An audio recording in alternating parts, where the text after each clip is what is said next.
गुरुपुष्य अमृत योगावर करा हे उपाय। गुरुपुष्य योगावर शिवलिंगाला तुपाने अभिषेक करावा। पिवळे पुष्प महादेवाला अर्पण करावे। बृहस्पतिवार आहेत, गुरुवारचा दिवस आहेत, या दिवशी पिवळे वस्त्र धारण करून पिवळे चंदन आपल्या माथ्यावर लावावे। दीपदान करावे। तिळाच्या झाडाखाली मोहरीच्या तेलाचा किंवा तिळाच्या तेलाचा दिवा लावावे, त्यात तिळाचे दाणे टाकावे। या दिवशी भगवान सूर्यनारायणाला सूर्य भगवंताला जल अर्पण करावे, त्यात थोडेसे पिवळे मोहरीचे दाणे टाकावेत आणि आपण अर्घ्य देऊ शकता। गुरुपुष्य अमृत योगावर आपण एक माळ जपही केला तरीही त्याचे फळ 1000 पटीने भेटते। एक पिवळे कनेरचे फूल भोलेनाथांना अर्पण केले तर हजारो पटीने आपल्याला फळ मिळते। या दिवशी आपण भोलेनाथांवर एक बेलपत्र अर्पण केले तर हजारो बेलपत्र अर्पण करण्याचे फळ आपल्याला मिळते। ह्या दिवशी पिवळी वस्तू सेवन करणे, पिवळ्या वस्तूचे दान करणे खूप शुभ मानले जाते। विष्णू सहस्त्रनाम किंवा शिव सहस्त्रनाम आपण करू शकता। हे कार्य आपण या दिवशी केल्याने आपल्या घरातून लक्ष्मी कधीच नाराज होऊन जाणार नाहीत। नंबर 5, गुरुपुष्य अमृत नक्षत्रावर कोणत्याही शुभ मंदिरात जाऊन शिवलिंगावर भिजलेल्या चण्याची डाळ आपली मनोकामना ठेवून भगवान शंकरावर अर्पण करावी।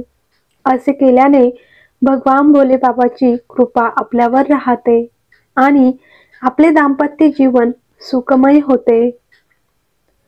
नंबर 6, या दिवशी भगवान विष्णूची उपासना केल्यास विशेष फल प्राप्त होते। मान्यतेनुसार या दिवशी भगवान विष्णूची पूजा केल्याने जीवनातील सर्व संकटांपासून मुक्ती मिळते। विद्यार्थ्यांनी भगवान विष्णूच्या मंदिरात जावे किंवा गुरुपुष्य नक्षत्र योग मध्ये शिवलिंगाला हिरवी मूग डाळ अर्पण करावी। हा उपाय केल्यास अभ्यासात एकाग्रता वाढेल आणि विषय लवकर लक्षात राहतील। पटकन विसरण्याच्या समस्येपासूनही तुम्हाला आराम मिळेल। नंबर 7, गुरुपुष्य नक्षत्र योग काळात पिठात हळद मिसळून पेढा तयार करा। हा पेढा गाईला खाऊ घाला। हा उपाय केल्यास आर्थिक लाभ होतो, तसेच पती पत्नीमधील संबंध सुधारू लागतात। याशिवाय जीवनात आर्थिक धैर्य निर्माण होऊ लागते। बृहस्पती देखील बलवान बनते। नंबर 8, जर तुमच्या जीवनात कर्जाचे ओझे असेल तर गुरुपुष्य नक्षत्र योग काळात पाण्याच्या भांड्यात काळे तीळ टाकून ते शिवलिंगाला अर्पण करावे।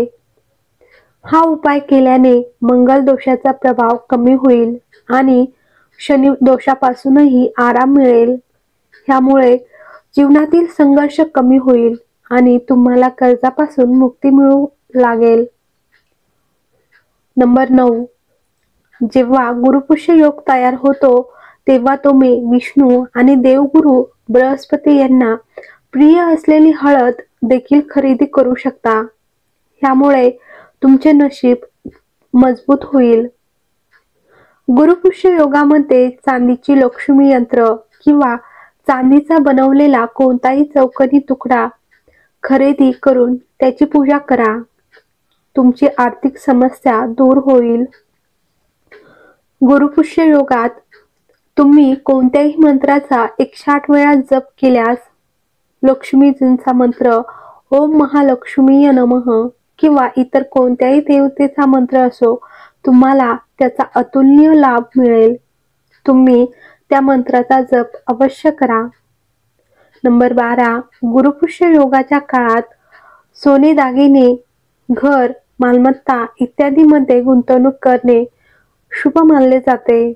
अशा परिस्थितीत तुम्ही कोणत्याही पॉलिसी किंवा पैशाशी संबंधित कोणत्याही योजनेत गुंतवणूक करू शकता। तुम्हाला याचे फायदे मिळतील आणि या सर्व गुंतवणुकीचे फायदे तुमच्याकडे दीर्घकाळ राहतील। या योगात तुम्ही नवीन दुकान, नवीन काम, नवीन वाहन, नवीन घर इत्यादी खरेदी करू शकता। या शुभ योगामुळे तुम्हाला या कामामध्ये यश मिळू शकते। नंबर 14, गुरुपुष्य योगामध्ये तुम्ही देवी लक्ष्मी आणि भगवान विष्णू यांची पूजा करावी। या दिवशी कनकधारा स्तोत्राचे पठण करावे। लक्ष्मी नारायणाच्या कृपेने तुमच्या संपत्तीत वाढ होईल। हर हर महादेव, श्री शिवाय नमस्तुभ्यम। तर व्हिडिओ आवडला असेल तर लाईक करा, कमेंट करा आणि चॅनलवर नवीन असाल तर चॅनलला सबस्क्राईब करा।